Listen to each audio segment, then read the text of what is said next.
Physics के important session में आप सभी का स्वागत है। दोस्तों, आप सभी का टॉप 10 इम्पोर्टेंट क्वेश्चन में आप लोगों को पता होगा सीरीज चल रहा है। तो चलिए स्टार्ट करते हैं। सबसे पहला है क्यूरी किसकी इकाई का नाम है, यानी क्यूरी जो है किसका इकाई है। ऑप्शन ए रेडियो एक्टिव धर्मिता की, बी तापक्रम की, सी ऊष्मा की, डी ऊर्जा की। तो इसका सही जवाब आपको देना है जो क्यूरी किसका इकाई होता है। तो याद रखिएगा क्यूरी जो होता है जो रेडियो एक्टिव धर्मिता का इकाई होता है। क्यूरी किसका इकाई होता है? रेडियो एक्टिव धर्मिता का। याद रखिए वही दिया गया है। देखिए पहले सबसे पहले आपको यहाँ पे देखिए आपको खुद से बताने के लिए यहाँ पे प्रैक्टिस सेशन दिया गया है, ठीक है। फिर अगला पेज में यहाँ पे उसका आंसर दिया गया है, ठीक है। 12वां प्रश्न है पास्कल इकाई है। पास्कल किसका इकाई है? ऑप्शन ए आर्द्रता की, बी दाब की, सी वर्षा की, डी तापमान की। तो इसका सही जवाब आपको बताना है। तो याद रखिएगा पास्कल जो होता है, पास्कल दाब का इकाई होता है। पास्कल किसका इकाई होता है? दाब का इकाई होता है। पास्कल किसका इकाई होता है? दाब का। अगर बात करें पास्कल दाब की SI व्युत्पन्न इकाई है। इसके साथ ही स्ट्रेट्स, यंग मॉडुलस और तनाव का भी इकाई होता है, ठीक है, हाँ या ना। अगर बात करें तो हवाई दाब हेतु प्रयोग किया जाता है। दैनिक प्रयोग में हवाई दाब हेतु प्रयोग किया जाता है, ठीक है।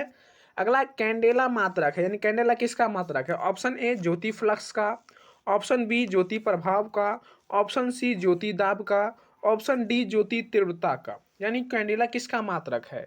तो याद रखें कैंडेला जो होता है वो ज्योति तीव्रता का मात्रक होता है। किसका मात्रक होता है? ज्योति तीव्रता का मात्रक होता है कैंडेला। यहाँ पे देखिए दिया गया है ज्योति तीव्रता यानी ल्यूमिनियस इंटेंसिटी का मूल मात्रक कैंडेला होता है। क्या होता है? कैंडेला होता है, ठीक है, हाँ या ना। अगला प्रश्न बात करें जूल निम्नलिखित में से किसका इकाई है। तो जूल ऑप्शन ए ऊर्जा का, बी बल का, सी दाब का, डी तापमान का।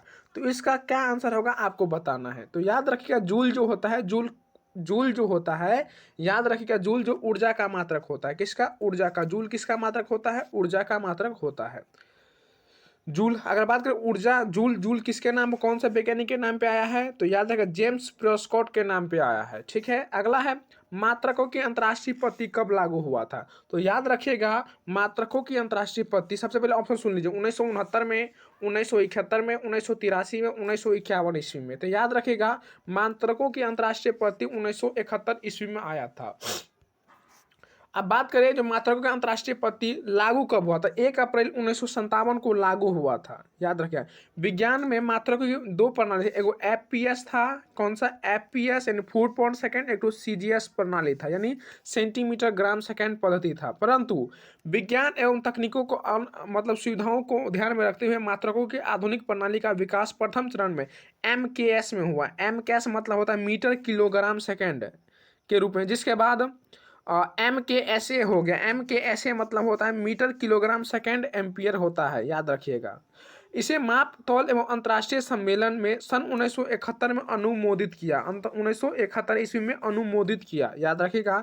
इसमें बात करें तो इस प्रणाली में 7 मूल राशियां होता है। कितना मूल राशियां होता है? 7 मूल राशियां होता है और 2 पूरक राशियां होता है। 2 पूरक राशियां भी होती है।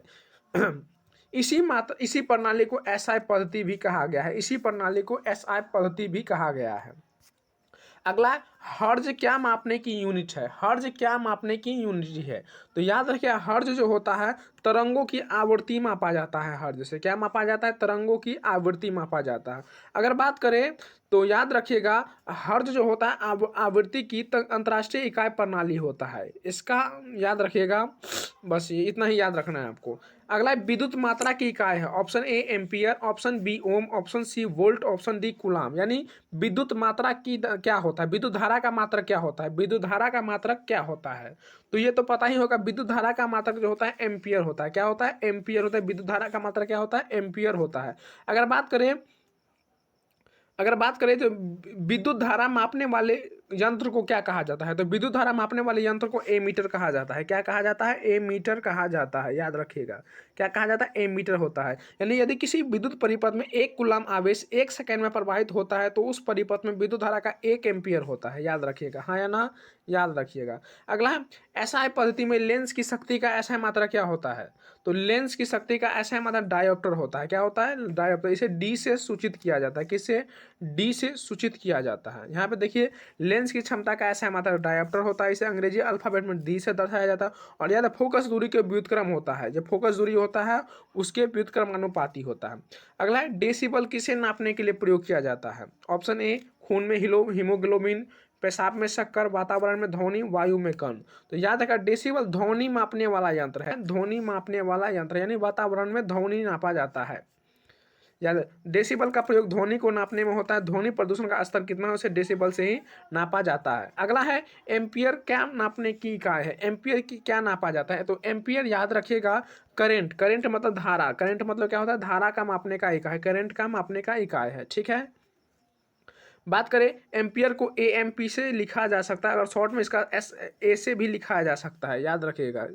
एम्पियर एसआई मूल इकाई है और इसका नाम विद्युत चुंबकत्व को खोजने वाले वैज्ञानिक आंद्रे मैरी एम्पियर के नाम पर रखा गया है। याद रखिएगा किसके नाम पे, आंद्रे मैरी एम्पियर के नाम पे रखा गया है एम्पियर। तो ये था टॉप 10 इंपोर्टेंट क्वेश्चन जो आपको मिला, देख सकते हो 10 मिनट में, 10 मिनट मुश्किल से 10 मिनट में आप सब को रिवाइज कर सकते हो।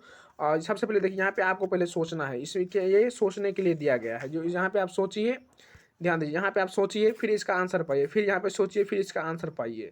ठीक है, लास्ट में हम बोलने चाहेंगे ऐसी कोई मंजिल नहीं जहाँ तक पहुँचने का कोई रास्ता नहीं हो। जी हाँ दोस्तों, ऐसी कोई मंजिल नहीं है जहाँ तक पहुँचने का कोई रास्ता ना हो। अगर आप यूट्यूब पे देख रहे हो तो क्रिश्चियन ऑनलाइन क्लासेस होगा, अगर टेलीग्राम पे इसका पीडीएफ चाहो तो क्रिश्चियन ऑनलाइन क्लासेस टेलीग्राम पे भी सर्च करना होगा। क्या होगा, टेलीग्राम पर सर्च करना होगा Christian online classes, Christian online classes, या यूट्यूब पर आप सर्च कर, यूट्यूब पर आप देख रहे होंगे। ठीक है, लास्ट में ऐसी कोई मंजिल नहीं जहाँ तक पहुँचने का कोई रास्ता नहीं हो। और याद रखिए क्या है, फाउंडेशन है, फिजिक्स का फाउंडेशन बैच है, प्रैक्टिस बैच है बोल सकते हो, जिसमें एसएससी, बैंक, रेलवे जितना भी ऑब्जेक्टिव टाइप वाला क्वेश्चन होगा स्टेट लेवल में सबके लिए महत्वपूर्ण है। फिजिक्स का एकदम निचोड़ इसमें मिलेगा, जिसमें 10 मिनट में आपको 10 ऑब्जेक्टिव रिवाइज करना है। 10 मिनट में 10 ऑब्जेक्टिव आपको इस तरह से मिलेगा। रेगुलर प्रैक्टिस के लिए मिलते हैं अगले वीडियो में अगले 10 इंपॉर्टेंट ऑब्जेक्टिव के साथ। तब तक के लिए धन्यवाद।